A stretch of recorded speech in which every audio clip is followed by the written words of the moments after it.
ये एक आया कि bill on IPS deputation at IG level in CAPF cleared. Union cabinet ने central armed police forces general administration bill का draft जो है, इसमें क्या होता है कि प्रोविजन है कि आईपीएस जो होते हैं, मतलब इंडियन पुलिस सर्विस के अफसर, वो इंस्पेक्टर जनरल आईजी या डीआईजी उसके लेवल के लिए वो क्लियर कर दिया गया। अब क्या है कि ये सुप्रीम कोर्ट ने इनको पिछले साल बोला था कि ये ऑर्गेनाइज्ड सर्विसेज में आते हैं, ओ गैस उसको बोला जाता है। ग्रुप ए सीएपीएफ अफसर्स को हर पर्पस के लिए, और सरकार को बोला था कि आप आईपीएस का डेप्यूटेशन जो है वो धीरे धीरे घटाइए सीनियर एडमिनिस्ट्रेटिव ग्रेड में up to the rank of IG in CAPF. अभी क्या है कि 20% पोस्ट जो है डीआईजी लेवल का और 50% आईजी लेवल का वो डेप्यूटेशन पोस्ट होता है आईपीएस अफसर का। ठीक, मतलब 50 आईजी रैंक के ऑफिसर होंगे तो उसमें 25 जो होता है आईपीएस वालों के लिए होता है कि आईपीएस वाले ही बनेंगे।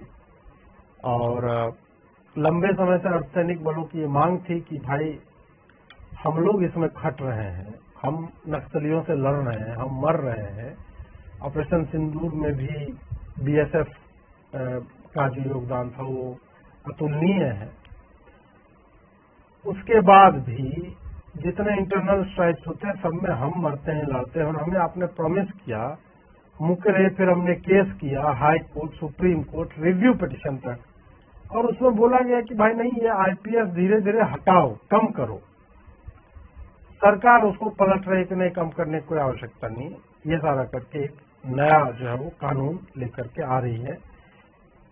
इस पर भी चर्चा मुझे लगता है करना जरूरी था। अब ये सुप्रीम कोर्ट का रूलिंग था जिससे लग रहा था कि 1300 जो सीएपीएफ कार्य के अधिकारी होते हैं जो डिस्क्रिमिनेशन बोल रहे थे कि आईपीएस ऑफिसर क्यों, हमारा मतलब डीआईजी और आईजी लेवल के पोस्ट वो क्यों लेंगे, है ना।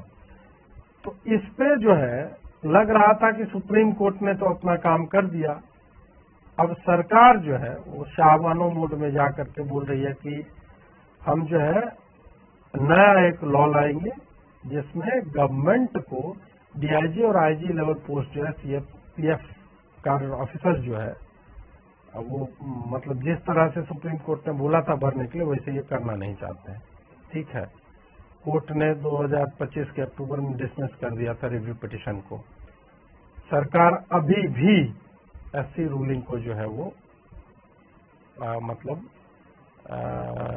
नहीं अप्लाई कर रही है, और पिटिशनर्स ने कंटेम्प्ट पिटिशन जो डाला हुआ था जो अभी भी चल रहा है कि भाई ये कंटेम्प्ट वाला मतलब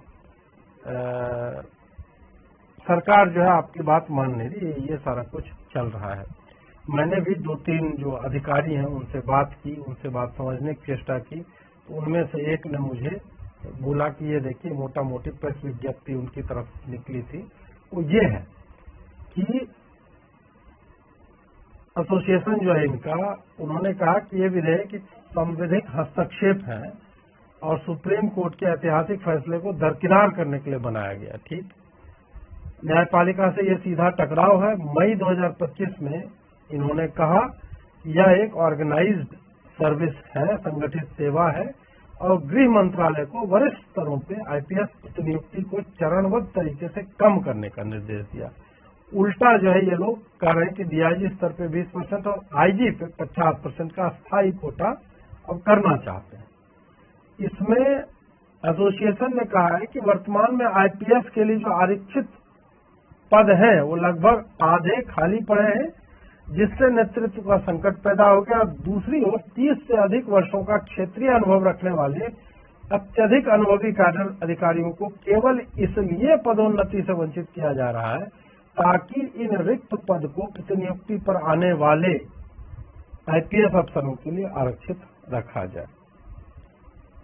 और ये सही में गंभीर, आप सोचिए कि 30 वर्ष से कोई जो है नक्सल एरिया में काम कर रहे हैं, इस तरह से उसका उसी में एक्सपर्टीज है, ऐसे लोग उन पदों को नहीं भर रहे हैं कि अब कोई आईपीएस आएगा फिर उसको जो है वो पोस्टिंग दी जाएगी।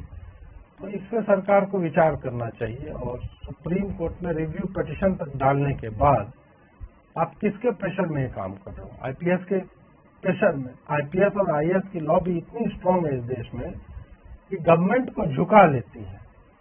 ये लॉजिकल है कि यदि ये जितने 13,000 मतलब ये अधिकारी और ये सारे लोग हैं, उनमें से क्यों नहीं वो सीनियरिटी वाइज आगे बढ़ते बढ़ते क्यों नहीं जाएंगे टॉप पोस्ट तक? आज से तो है नहीं, दशकों से ये है ये सारे। तो भाई उनके लीडरशिप में तो आप तब आईपीएस को इंडक्ट करो जब मान लो कि अनुभव ही उनको ना हो। अब जो फोर्सेज 3-3, 4-4 दशकों से हैं, वो यदि अपने ऑफिसर्स को आईजी डीआईजी लेवल पे पूरा जीवन उन्होंने खपा दिया, उनको आप आईजी डीआईजी क्यों नहीं बनाओगे? ये मतलब मैं नहीं जानता कि किस तरह से चीजें काम करती। वो लॉजिकली क्या है कि जो दांतेवाड़ा के जंगल में, उस एरिया में, या फिर गढ़चिरौली में, या छत्तीसगढ़ के बस्तर में, इन सब में पूरा जीवन खपा दिया, पता चल नहीं तुम आईजी नहीं बन सकते। क्या है, एक आईपीएस ऑफिसर है जो फलाने जो मतलब वो कश्मीर में जो है वो एसपी थे, अभी उनको हम यहाँ बिठाएंगे। एसएसपी थे तमिलनाडु में, तो वहां से हम लाके, कोई मतलब नहीं है। जब तक ये है कि अनुभव का अभाव है, इनसे नहीं समझेगा तब आप लाते हो। परंतु यदि उसी फोर्स का व्यक्ति जो इतना अनुभवी है, और उसके लिए सुप्रीम कोर्ट में तो आपने अपना सारा पक्ष रखा होगा, फिर भी आप आर्गुमेंट हार गए। गवर्नमेंट जब हार जाते हैं आर्गुमेंट, गवर्नमेंट को क्या बढ़िया लॉयर नहीं मिलते या उनको पैसे कमी है, तो आपने सब कुछ एड़ी चोटी का बल लगा दिया, उसके बाद भी आप हार गए, तो फिर आपको समझना चाहिए। वही है, ठीक है, मोदी जी हैं अपना शाहबानो कर रहे हैं। वो शाहबानो एक ही बार राजीव गांधी ने किया था, इनका एक SC/ST एक्ट पे भी था, ये भी है, करें, बढ़िया है। जिन लोगों से मेरी बात हुई तो बहुत मतलब दुखी थे कि बोले कि हम लोग नॉर्मली मतलब पूरा फोर्स, चाहे आपको आर्म फोर्सेज है या फिर सीएपीएफ पैरामिलिट्री होते हैं, लेकिन प्रो बीजेपी है, बहुत काम हुआ है उनके लिए, इसमें कोई संदेह नहीं। परंतु इस तरह की चीजें जब होती है तो मन टूटता है, और बहुत सारी अन्य तरह की चीजें हैं ना, उससे भी एग्रवेट होते जाता है। तो ये सारा कुछ है। ठीक है, अब क्या है मित्रों हमारे पास, हाँ अब